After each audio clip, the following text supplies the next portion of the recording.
8 days a week is for you. It's for your spirit, for your soul. How do you structure your day and structure your mentality to make sure that you're showing up with the best version of yourself every single day? As Coach Adam Cobb, I didn't get the concept of complaining or sharing vulnerably can actually give me relief, especially not with a romantic other. That parent guilt. How could I ask to go to this class? How could I ask to go to this concert? Whatever the thing is that needs to fill my cup. How do you reset and fill your cup up in the alone time? Al, let's walk through it together. You down? Let's do it.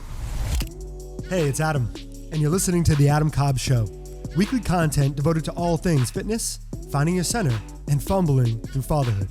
Thank you for taking the time to tune in. We hope this is a space that you come to, that you can feel connected. We're better together. Please subscribe and follow all of our social channels so you don't miss a thing. Let's listen to today's episode. Today, as we've already discussed and we talked about it, kicked some ideas around here, and as my audience specifically knows myself as, especially Coach Adam Cobb's work, which we kind of killed off and we created Adam Cobb and Al Smith, but there's a lot of my community specifically that knows me for this concept right here. So just make sure that the camera gets that. 8 days a week. I've been on a fair amount of interviews. I've given a lot of keynotes where I started the talk off with 8 days a week. And just because we have this new show together doesn't mean that 2 decades of work isn't really incorporated into this show.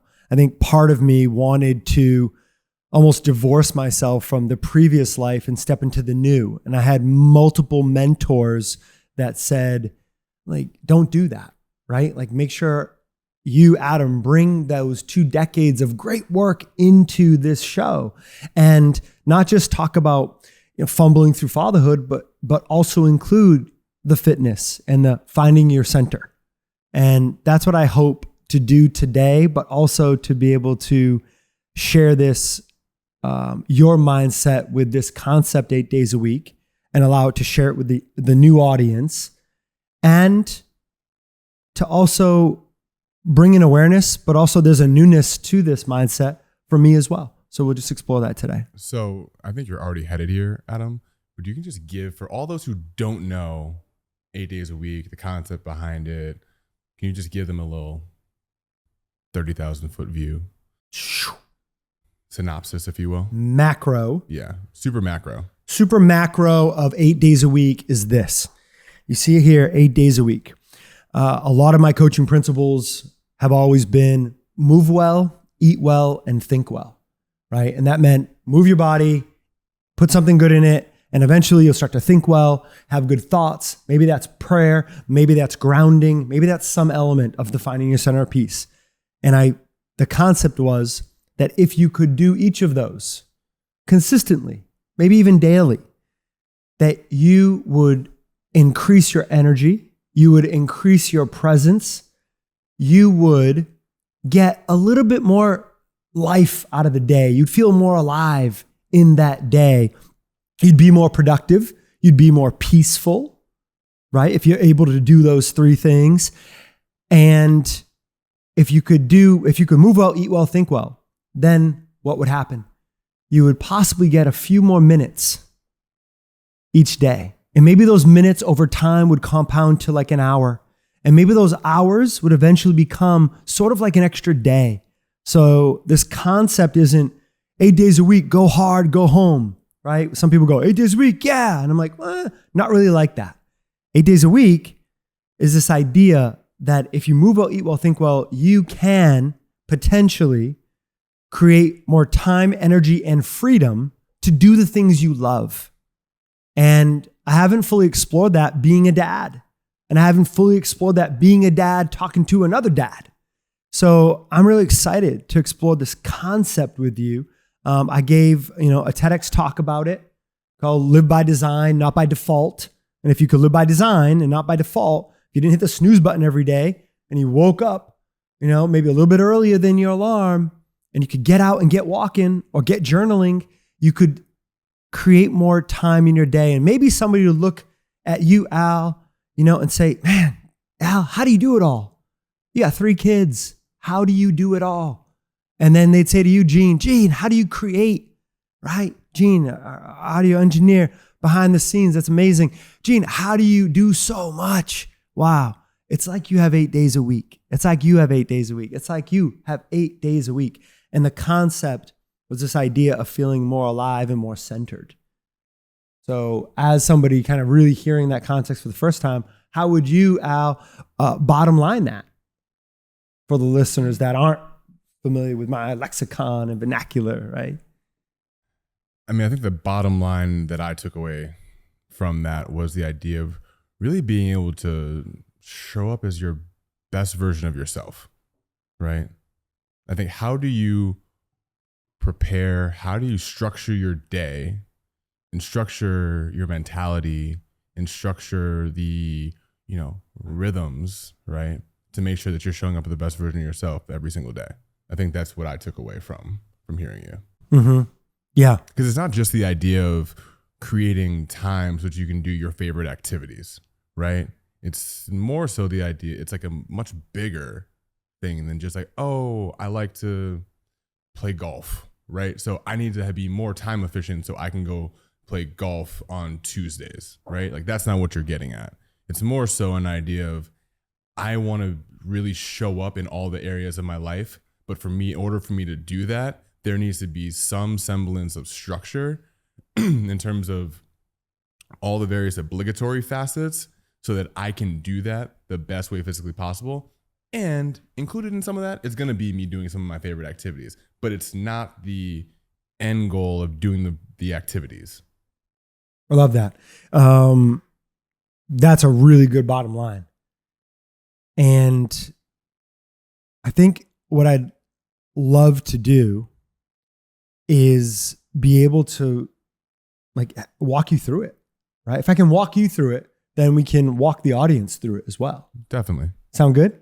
And I will add one thing that wasn't present to me before what I would call like the 3 to 4, pandemics that felt like it happened in my life back to back, which was like a knee injury, a surgery, and then a pandemic, and then the church I went to just basically dissolved, and then having a kid for the first time. All very isolating experiences for me.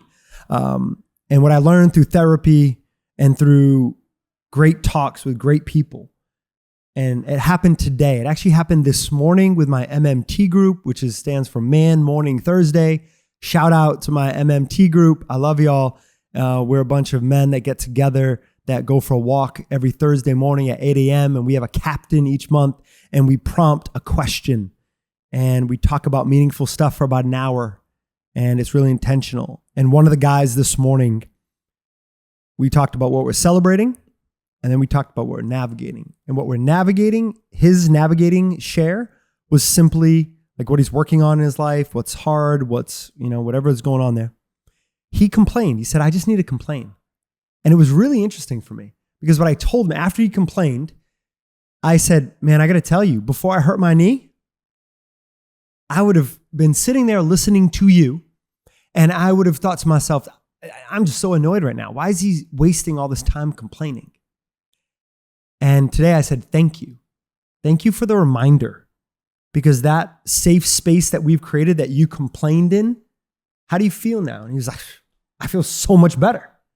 Now, I didn't get that concept, right? As Coach Adam Cobb, I didn't get the concept of complaining or sharing vulnerably can actually give me relief, especially not with a romantic other, right? With Daisy specifically, that if I shared with a romantic partner, they're going to feel more connected to me and I'm going to feel more connected to me, right? And so actually what's crazy is as we're sharing here, I knew this was going to happen, but this is live. This is right now, that the 8 days a week mindset, which was always for me, move well, eat well, think well, and maybe rest well, is also like, part of it's like complain well or be truthful well with loved ones, right? Don't do that with people that aren't open to that.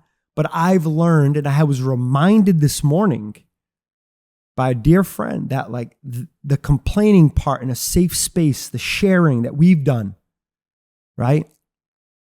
It allows for a deep breath on the other end, which then allows for a release, which then allows for possibly a few more minutes of peace and centeredness, which then I would think would allow for a few more minutes, a few more refreshing minutes to hours that eventually could build to this 8 days a week mindset, right? So that was a good reminder. Thank you, MMT. You know who you are. Al, let's walk through it together. Are you down? Do it. All right, close your eyes. Okay. So we're going to take a deep breath. We're going to breathe in for 4 seconds. 1, 2, 3, 4. We're going to hold for 2. And we're going to release for 6 seconds. 1, 2, 3, 4, 5, and 6. We're going to repeat that again. Eyes closed, relaxed. Let's see if we can, even though the eyes are closed, let's see as you're doing this breathing pattern that let's see if you can release your eyes and relax your eyes. I know they're shut, but can they release and relax even more? And as you're watching this, please don't just watch Al with his eyes closed. That'd be weird. Please do it yourself. Let's incorporate. Gene, that's you too. I see you. So start that breathing pattern. 4, 2, 6. You're breathing in for 4 seconds. You're holding for 2. You're releasing for 6.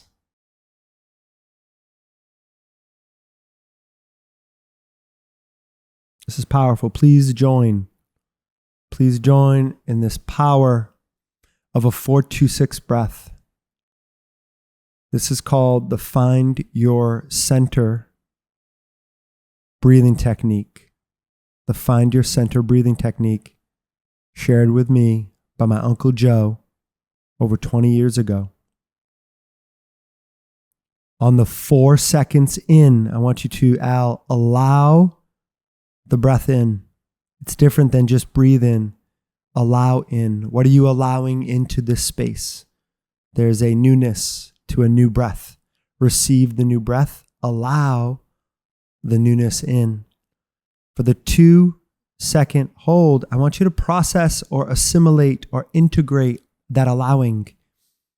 You've allowed in for 4 seconds. And now for the 2 seconds of holding, you're holding to then integrate the breath throughout the body. You're letting that allowing, that traveling breath into up your, in your body, up, right? Up to your head, down to your heart, through your core, and maybe out your feet. Okay. And then that 6 seconds of that release, that exhale, we're going to focus on that being a release breath. So you allow in, you integrate, and then you release out. Now that you've created this find your center pattern inside, this is a great way to find your center. Al, can you put your left foot on the ground, please? So we're going to have our feet on the ground. So as you watch and listen this, please, if you can, if it's safe, not if you're driving, this is not a good idea. We might even want to pull over. But if you're at home, you're like Al and Gene right now and myself, we put our feet on the ground. And as we're allowing in for 4, holding for 2, releasing for 6, finding our center, we're also feeling our feet. There's a groundedness. Our feet are our foundation, just like for Al and I and Gene. Our faith is also our foundation. Now, Al, from this place, I'm going to ask you a few questions. No need to respond right now. I just want you to think about this as you're breathing 4, 2, 6. What will happen is as you hear these 3 questions, what's going to happen is you're going to just get off your pattern of breathing. I'm going to remind you though. Remember, 4, 2, 6. Take your time. Finding your center doesn't happen fast. Slow and steady. Okay, from this place right here, from the centered place right here, let's incorporate this 8 days a week mindset, this 8 days a week mentality or method.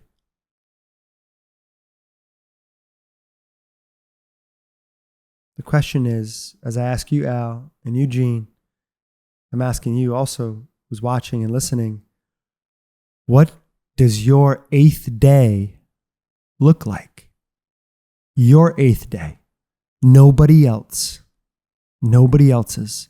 Not the expectations of what your mom or dad or children or husband or wife want for you.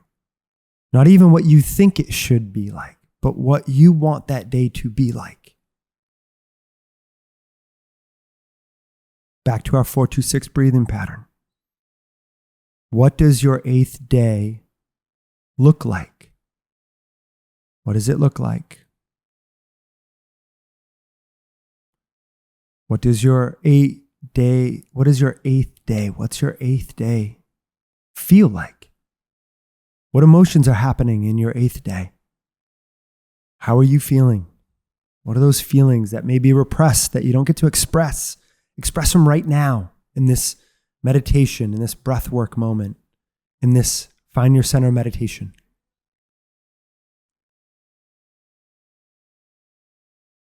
What does your 8th day look like? What does your 8th day feel like?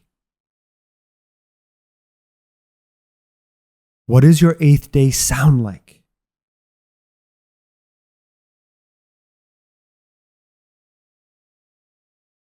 Now, expand back to 4-2-6. You might have gotten off path here. Back to 4-2-6.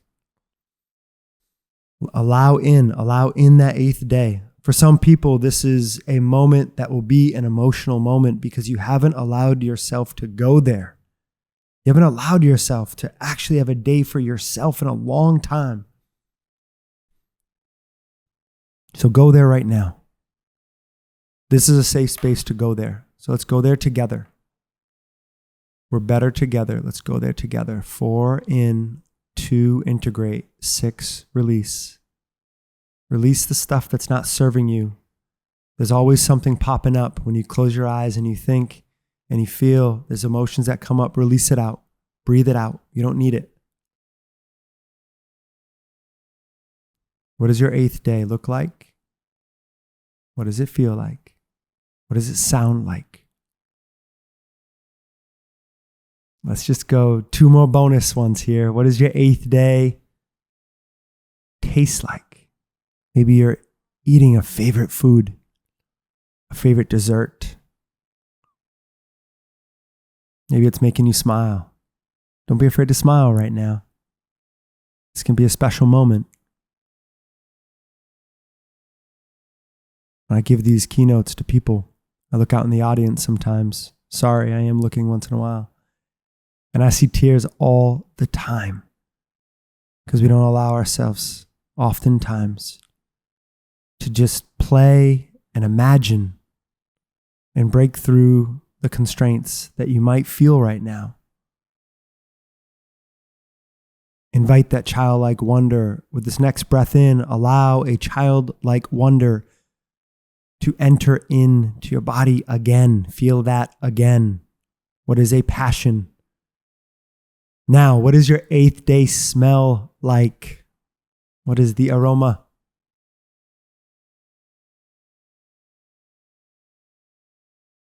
Sorry for all the vegans, but I often smell barbecue. I smell some brisket. I might smell my favorite red candle from a hotel in Paris.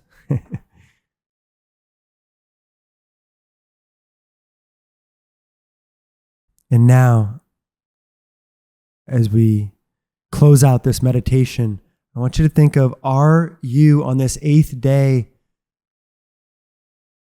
are you by yourself for most of this day? Who are you with if you're with anybody? Who's invited into this 8th day of yours? And where are you? Where are you in the world? Think about those. Those are big questions. Back to your 4-2-6 breathing pattern. This is probably taking longer than you thought it would, Al. But it counts. It matters. This is important. You're important. Release those eyes. Relax that mouth. Release the jaw.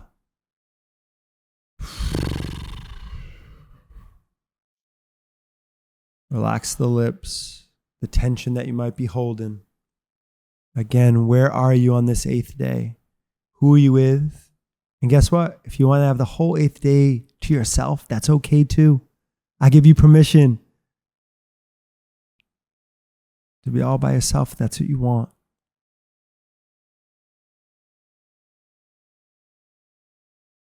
We're going to close this with one final 4-second breath in. We're allowing in the possibilities of our 8th day.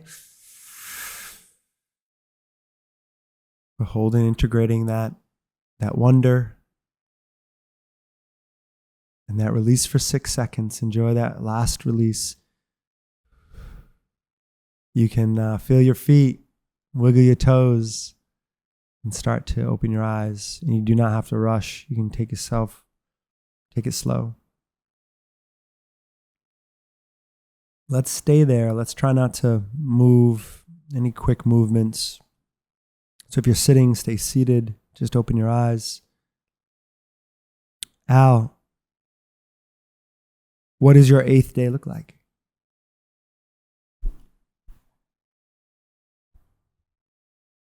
Got so much more expansive with those bonus questions.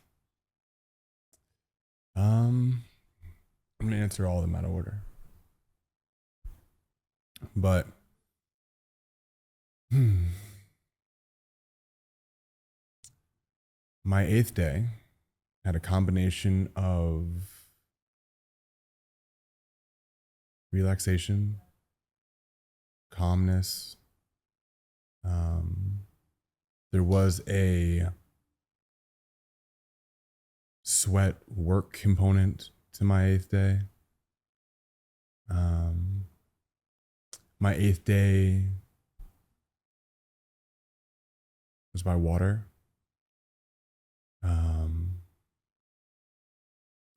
When you said where, which is ironic, I said it was by water, but there was a water component. But then you asked where was your 8th day? And I was brought to this vision of Amsterdam. You said who would be involved in your 8th day? And I think for the majority of that day, I was by myself. It felt very much like a reset day.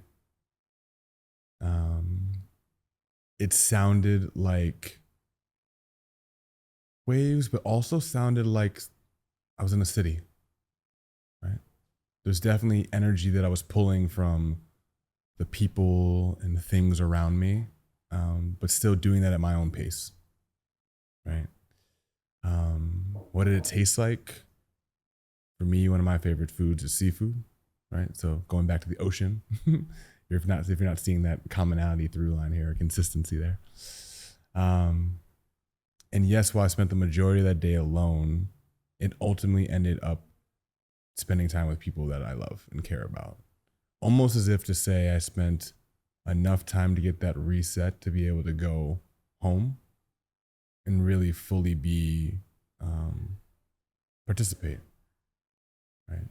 And then that had laughter and it had, smiles and all those good trimmings, right?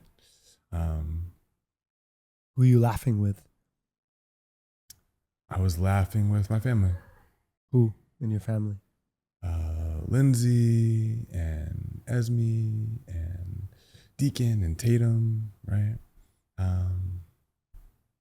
Very intimate setting there, right?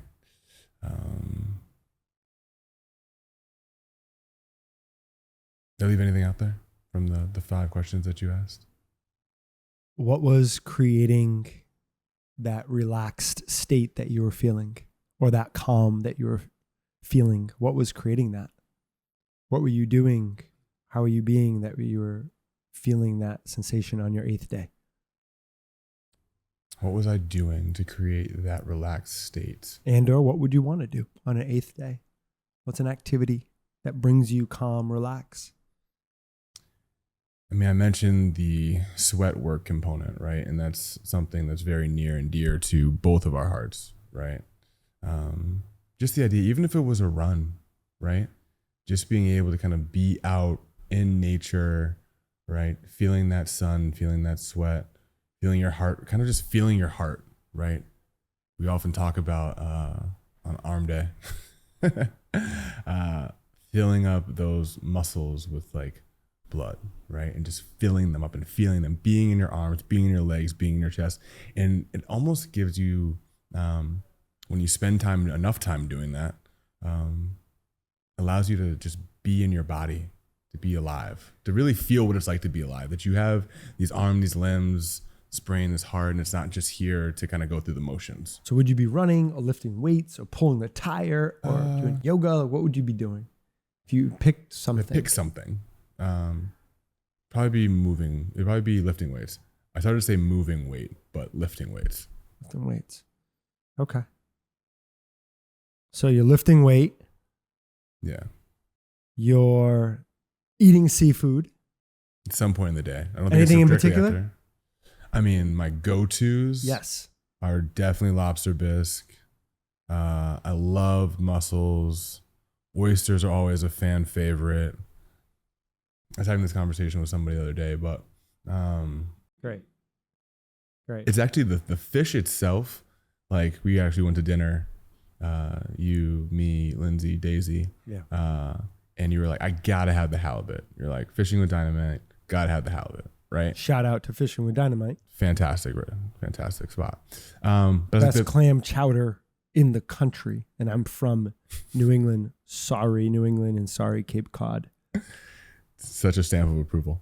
But the actual big fish do nothing for me. Like, I'll eat salmon, I'll eat halibut, all that stuff, but it's really the apps that move it for me. Great. Great. But yeah, that's what it tasted like. Okay. Really good. And can you talk more about I am alone for most of my 8th day. And then after I fill my cup up, I am then with my family. Can you say more about what being alone to fill your cup up means to you? So and why that's important. Yeah. So why it's important.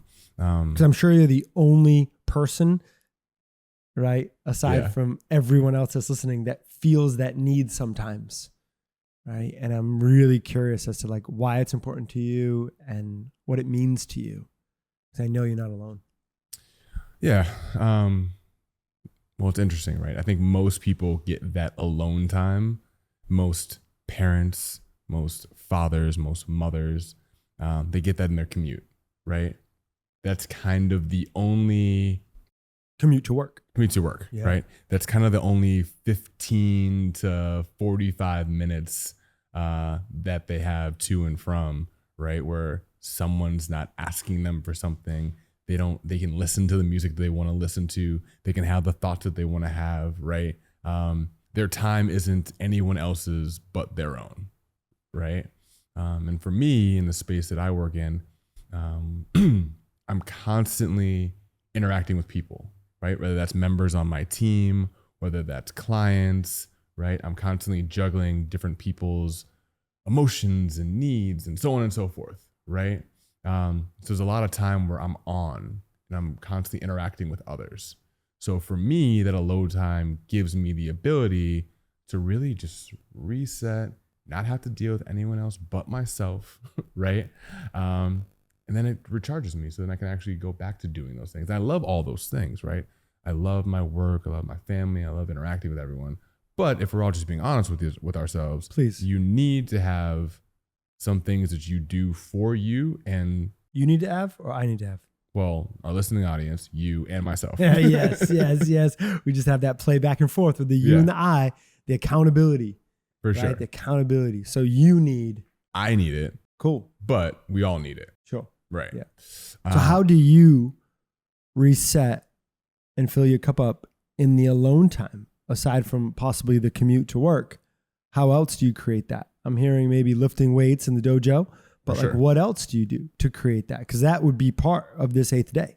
Yeah. I mean, so the one thing that I thought about in particular, which is not an activity, right? But some of the 8th day that you talked about is, systems, right? And one thing that I found to be really helpful for me is really creating space for transitions. So what I mean by that is oftentimes I think when people are the most frustrated, right, or they feel like everything is kind of like out of order, it's because they're moving from one thing to the next. There's no transition period, and they're just going from waking up to dealing with their kids, straight into work, boss needs something, get out of work, straight into the house, right? And you're just kind of going, right? So a practical practice that I have tried to, do or create, however you want to phrase it. It's just making sure that I'm building in those transition times so that I'm not just jumping from one thing to the next. Now, do I always get that correct? No, but it's something that I often try to do. And the benefit and the way in which I do that, and this is kind of unique to my situation. We talked about this a little bit before the show, but I effectively, speaking to this whole 8 days a week, I have 2 days in one, right? So working in finance, I work East Coast hours. My days usually start, emails are rattling off somewhere around like 5:30, right? That's when the rest of the world is awake, right? My day, if I don't have some sort of client event, lunch, what have you, usually ends somewhere around workday in that kind of 1 to 2 o'clock time frame. So effectively speaking, at 1 or 2 in the afternoon, I am then able to transition into time where my kids are still at school, right? Take a pause, go to the dojo, 3:30, right? So there's usually probably an hour and a half gap, right? So now even when I get to the dojo, I'm in a better space, right? We work out 3:30 to probably about 5. My wife would say 5:36, but depends. Depends on the day. Depends on how, when we get started. Sorry, Lindsay. Yeah.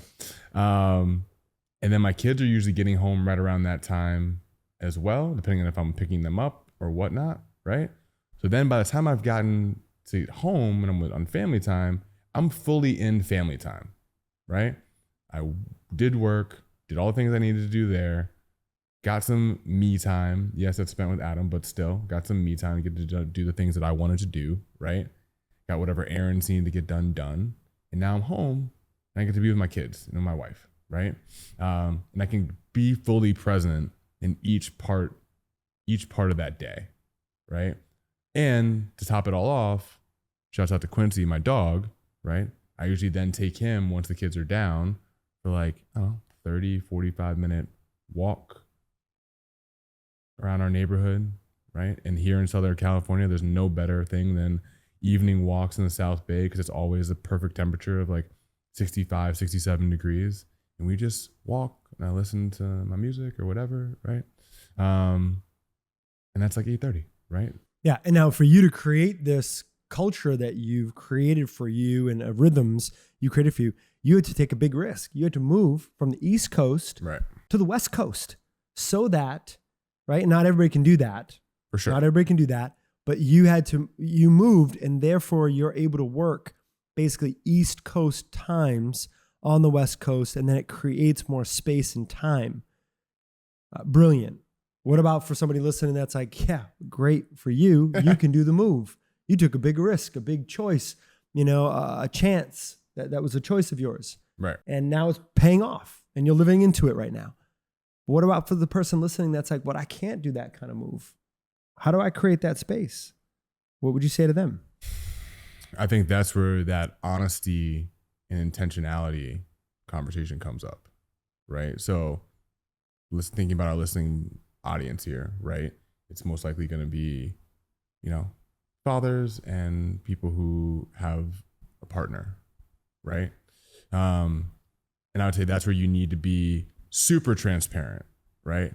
Hey, here's something that's weighing on my heart. Because I think one of the things and areas that I definitely can speak from experience in, and I've definitely had conversations with Lindsay, my wife, about, is that parent guilt, right? Especially if you're in a space where like one parent has to pick up, the default parent, right? How could I ask to go to this class? How could I ask to go to this concert? How could I ask to go do whatever the thing is that needs to like fill my cup, right? So I think my answer would be, if you don't have the ability to just create literal time, right, then you need to have those kind of honest, truthful conversations with yourself as to what you need, then also with your partner, assuming that's your situation, right, as to what you need as well and where they can be helpful. Yeah, thank you for sharing that. I think that's really important. I'm curious because when we talk about sometimes some of the more powerful moves you can make create the most amount of freedom, and your move created freedom. And back to that eighth day, your eighth day. So oftentimes when I'm doing this sort of workshop or this sort of keynote, and for the listening audience, it's like you take those things that you do on your eighth day, disregard the Amsterdam, that kind of throws it off. Maybe you can do some virtual reality in Amsterdam or something, but like, how do you incorporate this into your weekly life? So you take like eating lobster bisque and shellfish, right? You take lifting weights, like with someone, with a brother, and working hard, sweating. You take being by the water, right? You take a bunch of apps at the seafood restaurant. You take laughing with your family, and you look at your week, maybe on Sunday, and you take those 5 things that you need that would make up your eighth day, your day, our day. And you start to look at your schedule. And even as a dad, it's possible, but you have to be intentional. And it's a practical moment. And then you start to go, okay, where could I fit in maybe some seafood apps somewhere? Okay, maybe Wednesday for lunch. Okay, who wants to? Okay, great.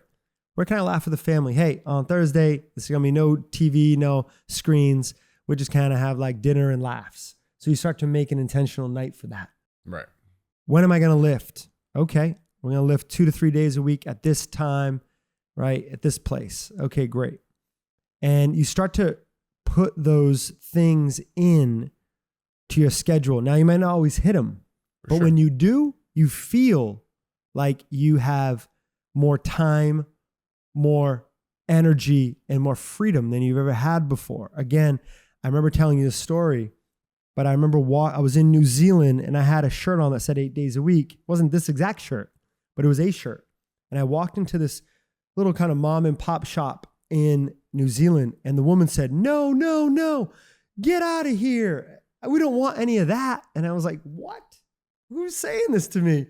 And Jean's face is like, what? And she said, I don't need another work day.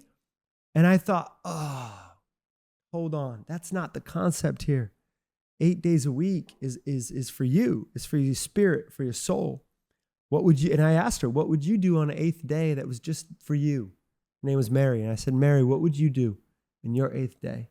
And she paused and she got emotional. She was like, I don't know. I never really thought about that. I have a couple kids. I work here. Then I go do this and I go do that. And I don't even really stop and pause. I said, well, stop and pause right now. There's nobody in the store. So we did that. So somebody that's watching and listening right now, it's pause. Even in your commute, maybe you show up at work 5 to 10 minutes before, or before you get home, you pause in your car and you just start to think about that. Do that visual that we just did and start to try to sprinkle this in. I'm curious though, because I know your rhythms for the most part. And I know that during the week, you have it nailed. And for the parents that are listening, you know that the weekends are oftentimes the harder days, the days that are like, whew, this is challenging. This is a struggle. And the weekends are no longer the weekends that we kind of were accustomed to for our whole life. Now, for all the single people, like, sorry for breaking the news, but like, breaking news. Your weekends won't be your weekends anymore. So enjoy them now. They're different.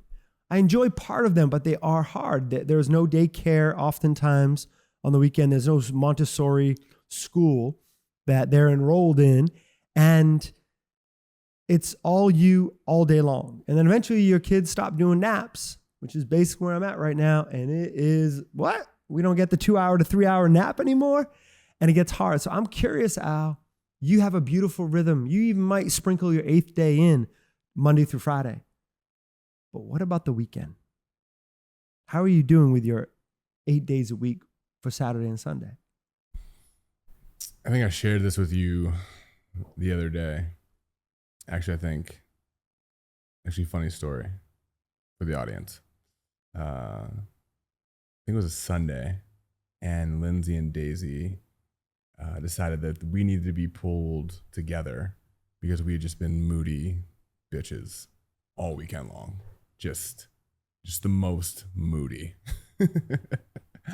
And I share that you were being a moody bitch. Yes.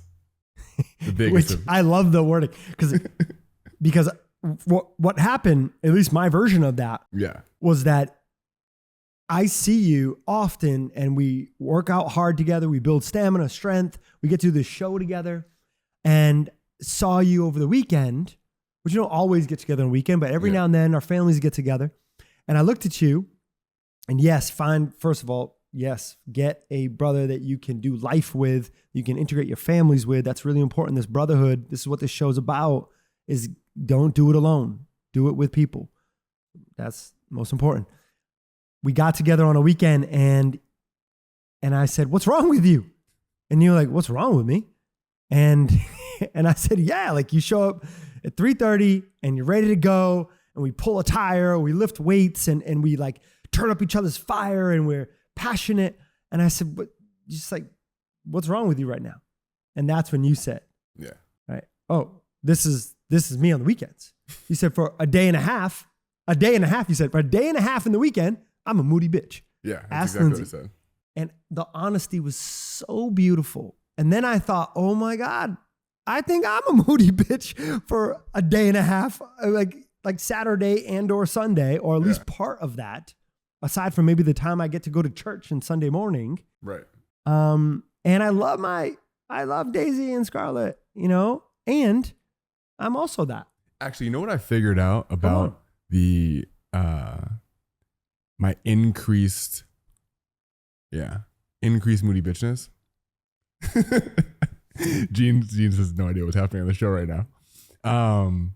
Once we stopped pulling the tire on Saturday mornings, my moody bitchness went through the roof.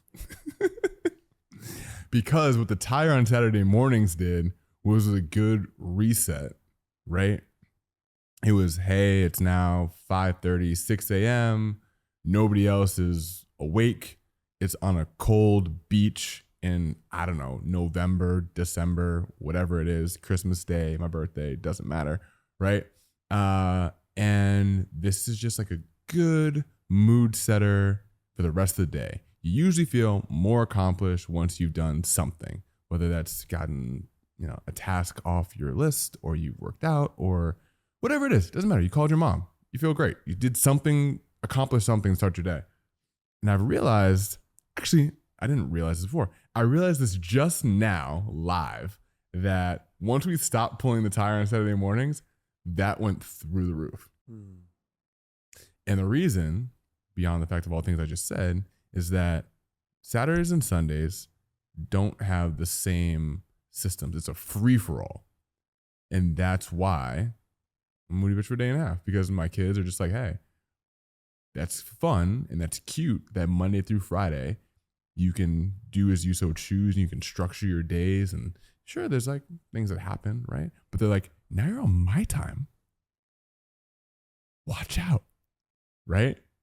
And they have you for 48 hours, and you're just subject to them, right? It's like, you know what? I want to eat. No, I don't want to eat. Make that. Actually, you know what? I don't want that. What I want to wear? I want to wear that. Actually, I don't want that. Put it back in the closet. Like, it's the wild, wild west for 48 hours. That's good to hear, because we went to the museum. What was that museum we went to? Remember the museum, the aquarium? Aquarium. Went to the aquarium, and Scarlett was running around like crazy. Yeah. And your kids weren't. They were right by your side. Yeah. But what I'm hearing you say is, in private, in your house, it's a zoo. Because that helps my spirit a little bit. Yeah. I mean, I need that right now. Yeah. Okay, cool. The whole point of this show is that we're going to just have the brutal honesty moments, right? So like, yeah, there's definitely zoo moments. There's definitely chaos that happens. There's definitely, it's a mixed bag of emotions, right? Some people are having a great day. Some people are not having a great day, right?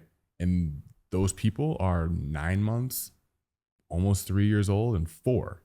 The emotional regulation that does not exist in my house at times is really unprecedented. And then everybody who's watching is like, no, it's not, because it's the same thing in my house, right? So how do we integrate, as we close this up right now, how do you, Al Smith, how do you integrate part of your 8th day, this 8 days a week method? How do you integrate your 8th day into the weekend? Because I would say it's kind of a running joke, but nobody's really doing anything about it. It's kind of a running joke with all parents that when Monday comes, Monday's so amazing. Monday. Wait, hold on. Before you go with this, shout out to all the single people. What used to be Saturday, Monday's the new Saturday. Like no one's more excited about a Monday than a parent who's been on all weekend. They're like, oh my God, I'm so excited to see you. And I even need like some Monday morning, like me time. And then it's like I get going at probably like 10 a.m. or something. I have like a slow ramp up. Oh, Monday is 100% an admin day. I'm about to say a holiday. Yeah. It's a real moment. Yeah. We can stop there, but just it's so good. It's I think it's something for us to think about and for us to return to. Because right now what we're not doing is we're fumbling all through Saturday, Sunday. And we're not feeling refreshed. We're not bringing the kind of presence that we could bring. I know I'm not. Mm-hmm. We're both being moody bitches. And I don't want to be a moody bitch on the weekend. I want to be really regulated. For and sure. I want to be calm and centered. And I want to feel alive. And I want to give all that great energy that I know I have without needing my daughter to be at school for 8 hours. For sure. Right? I want to be better at that. So maybe throughout this progress, throughout this program, throughout this show, we can just ideate on that. And maybe we'll be ideating that together. And maybe we'll be just like checking in with each other and going, hey, let's return to that 8 days a week, because we just did 8 days a week, like weekday edition, right. But we haven't done 8 days a week, weekend edition. And that's an important thing, because I think oftentimes I want to not just have quality time. I want to have deep quality time with my family, and not just what feels like quantity time, right? I want to have quality time with my family in the quantity, right? But I also know that I need to fill my cup up a little bit more on the weekends. And I'm not doing that. And it sounds like you're not doing it either. And I know many people watching and listening are not doing that either. So maybe we can just brainstorm a little bit on that and kick it around a little bit, and then see if we can come up with some things, at least try to implement, and then see what we can come up with. Sound good? For sure. I think with the same thought around me using a cup left-handed for a month, maybe we actually try some of these ideas and just see, hey, it's been a month, 2 months. How much better do we feel, right, at the end of this period, now that we've actually kind of implemented some of these strategies? And that's great. That's great. We'll take a moment to close this here, and on a separate episode, we'll cover what my 8th day looks like and how I incorporate it, right? Because it's different than yours, but I loved hearing yours. And we hope that you are not just hearing this, but really taking this in. And if you didn't have time to pause wherever you were, to do the breath work and to do the meditation, the Find Your Center meditation together with us. I hope that you can just go back to the beginning, reset, and listen to it and go through it step by step so that you can get to that place of your 8th day and you can slow and steady slowly start to integrate as we figure out that for ourselves, for each other. I've been coaching fitness and Finding Your Center for 2 decades. And as a new dad, it is hard. So, and I know that if you haven't had a practice of how to find your center and how to ground and how to have an 8th day, if you haven't done that ever and you're a new parent or you're a parent of 3, then it's gonna be really hard to define those rhythms and rituals. And I wanna be able to give practical application for you and also real stories of like, I've coached this forever and I still really struggle with this still. Thank you for listening out. Thank you for sharing, for closing your eyes, doing the meditation and going there. Because what happened was when you went there, there was a sense of like a full body release and a calmness that came from your voice. Did you feel that? I did. And I was going to add that, at this point, you asked me to sing 2 episodes ago. So finding my center was the least difficult thing that you asked me to do in the show so far. So great. No problem there. I'll try to keep you on your toes moving forward. Thank you for listening. Thank you for watching.